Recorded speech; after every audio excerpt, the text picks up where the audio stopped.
नमस्कार, मी श्वेता भालेकर परब. आपण पाहताय टीव्ही 9 मराठी. घेणार आहोत बातम्यांचा वेगवान आढावा महाफास्ट 100 मध्ये.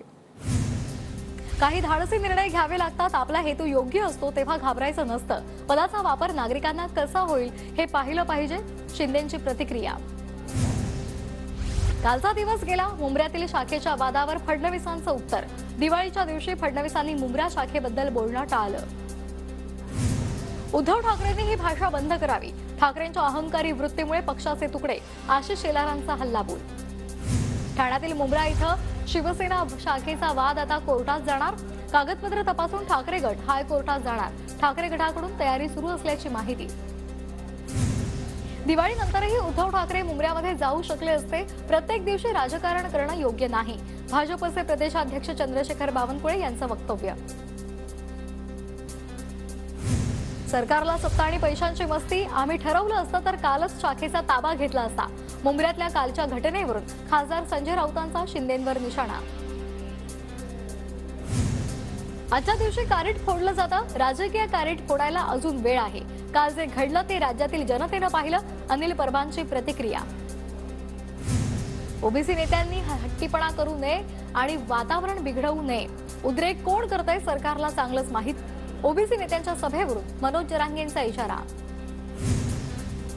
24 तारखेपर्यंत आपली कसोटी. शांत बसू नका. जरांगेंचं मराठा समाजाला आवाहन. तर आरक्षण दिल्याशिवाय हटणार नाही. जरांगेंचा निर्धार. जालन्याच्या भोकरदन तालुक्यातील बोरगाव जहागीर इथं सकल मराठा समाजाकडून नेत्यांना प्रवेश बंदीचे बॅनर. तर भाजप कार्यकर्त्यांनी बॅनर फाडत मारहाण केल्याचा मराठा कार्यकर्त्यांचा आरोप. भोकरदनमध्ये दादागिरी करून बोर्ड हटवला. आता माझ्याशी गाठ. गावात यायचं असेल तर आरक्षण घेऊनच या. तुम्ही गाड्या बंगले घेतलेत, आता आम्हाला विरोध करता. जरांगे पाटलांचे विरोधकांवर टीका.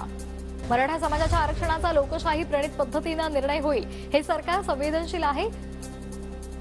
नार्वेकरांची प्रतिक्रिया.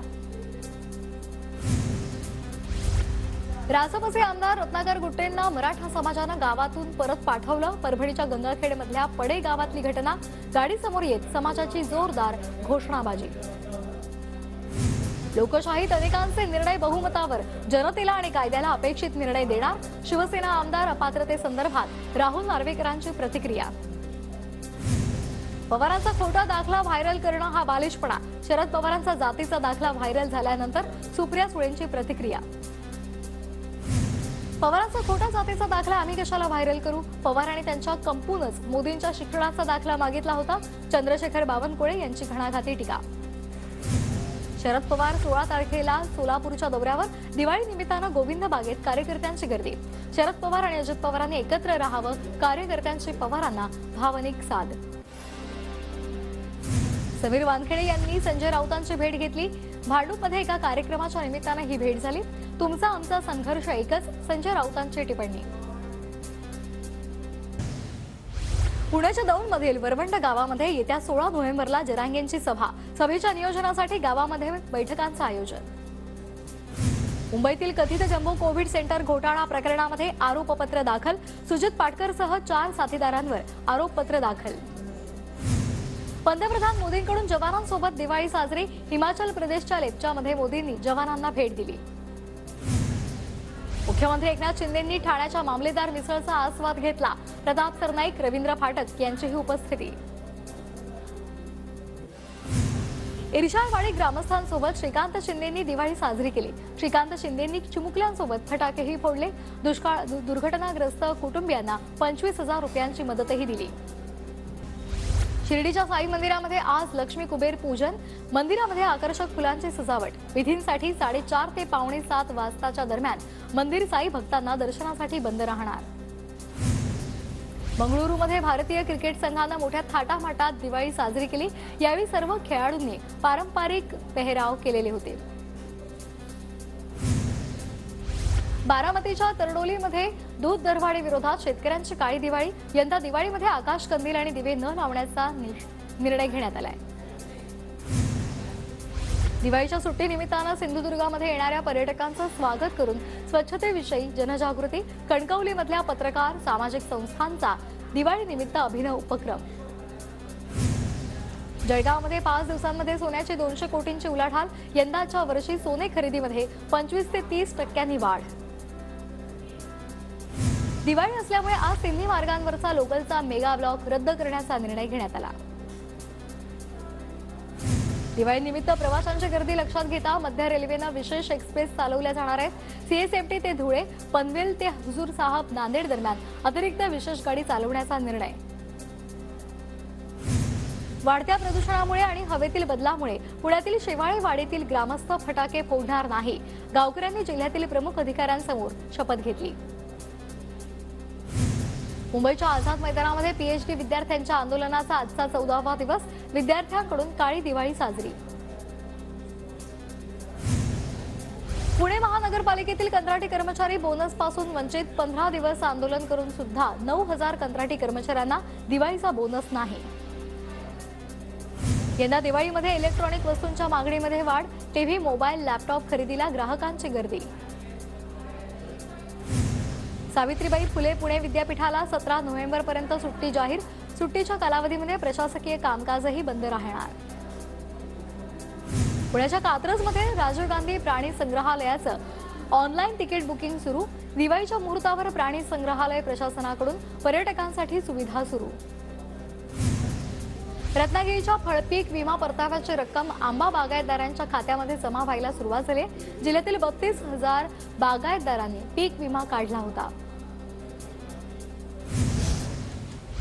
परभणीच्या जिंतूर कृषी उत्पन्न बाजार समितीमध्ये कापूस खरेदीला सुरुवात, कापसाला 7,000 रुपये प्रति क्विंटल दर। गोंदिया जिल्ह्यातील राईस मिल बंद असल्यामुळे 50,000 मजुरांवर उपासमारीची वेळ। नंदुरबार जिल्ह्यामध्ये दुष्काळ जाहीर, मात्र अद्यापही पीक विम्याची रक्कम मिळाली नाही, शेतकरी मदतीच्या प्रतीक्षेत। नंदुरबारच्या आयान मल्टीट्रेड साखर कारखान्याचा उसाचा पहिला हप्ता जाहीर, उसाला 2,600 रुपये हप्ता देण्याचा निर्णय। नंदुरबार जिल्ह्यामध्ये रब्बी हंगामी क्षेत्र घट होण्याची शक्यता, यंदा पुरेसा पाऊस न झाल्यामुळे जमिनीच्या पाणी पातळीत घट। वाशिममध्ये रब्बीच्या गहू, हरभरा पिकांच्या सिंचनासाठी दिवसा वीज पुरवठा करण्याची मागणी, रात्रीच्या वेळी पिकाला पाणी देताना वन्य प्राण्यांच्या हल्ल्यांच्या प्रमाणात वाढ। जळगावच्या भुसावळमध्ये कमी पाऊस आणि बोंडअळीच्या प्रादुर्भावामुळे कापूस उत्पादक शेतकरी हताश, भुसावळला दुष्काळग्रस्त तालुका जाहीर करण्याची शेतकऱ्यांची मागणी। वाशिमच्या मालेगाव तालुक्यातील पांगरा बंदी शिवारामध्ये रानडुकरांचा हैदोस, कपाशीचं मोठं नुकसान, बंदोबस्त करण्याची मागणी। दिवाळीच्या पार्श्वभूमीवर काळ्या ऊसाला चांगली मागणी, ऊसाच्या उत्पादनामध्ये यंदा मोठ्या प्रमाणात घट झाल्याचं पाहायला मिळालं। जळगावच्या भुसावळमध्ये झेंडूच्या फुलांची आवक घटली, आवक घटल्यामुळे झेंडूला 200 रुपये भाव। पुण्याच्या भोर तालुक्यातील ग्रामीण भागात गहू पेरणीसाठी शेतकऱ्यांची लगबग, शेताची मशागत करून पारंपरिक टोकन पद्धतीनं गव्हाच्या पेरणीला सुरुवात। नंदुरबारच्या शहाद्यामध्ये अंधश्रद्धा निर्मूलन समितीचा अनोखा प्रयोग, बाजारपेठेत फटाक्यांच्या बाजूला भरवलं पुस्तक प्रदर्शन। पुरंदर तालुक्यातील जेजुरीच्या खंडोबा गडाला आता पुन्हा एकदा वैभव प्राप्त होणार, खंडोबाच्या मंदिराचं जतन आणि संवर्धनाच्या कामाला वेग। तृतीयपंथीयांसाठी किन्नर भवनासाठी 1.45 हेक्टर जमीन उपलब्ध करून देण्याचा जिल्हाधिकाऱ्यांचा निर्णय। पिंपरी चिंचवड शहरामध्ये वायू प्रदूषण रोखण्यासाठी मार्गदर्शक सूचनांची अंमलबजावणी न करणाऱ्यांवर कायदेशीर कारवाई। मुंबईतील वाढतं प्रदूषण रोखण्यासाठी पालिका आकारणार दंड, पालिकेकडून कचरा जाळायला बंदी। राजधानी दिल्लीमध्ये हवेमध्ये काही अंशी सुधारणा, मात्र अद्याप धोकादायक, हवा प्रदूषित असल्यामुळे नियमांचं काटेकोरपणे पालन करण्याचं आवाहन। मुंबईतील लोकलमध्ये फेरीवाले आता अधिकृत होणार, लोकलमध्ये त्याचबरोबर एक्सप्रेस ट्रेनमध्ये बेकायदेशीर व्यवसाय करणारे फेरीवाल्यांना अधिकृत परवाना देण्याचा निर्णय। उद्यापासून नवी मुंबई पालिकेच्या बसमध्ये 65 वर्षांवरील ज्येष्ठ नागरिकांना मोफत प्रवास करता येणार, पालिका आयुक्त राजेश नार्वेकरांच्या निर्णयाचं ज्येष्ठ नागरिकांकडून स्वागत। कचरा आणि इतर वस्तू जाळल्याप्रकरणी दिल्ली महानगरपालिकेची कारवाई, 1 ते 10 नोव्हेंबर या कालावधीमध्ये 383 जणांना ठोठावला दंड।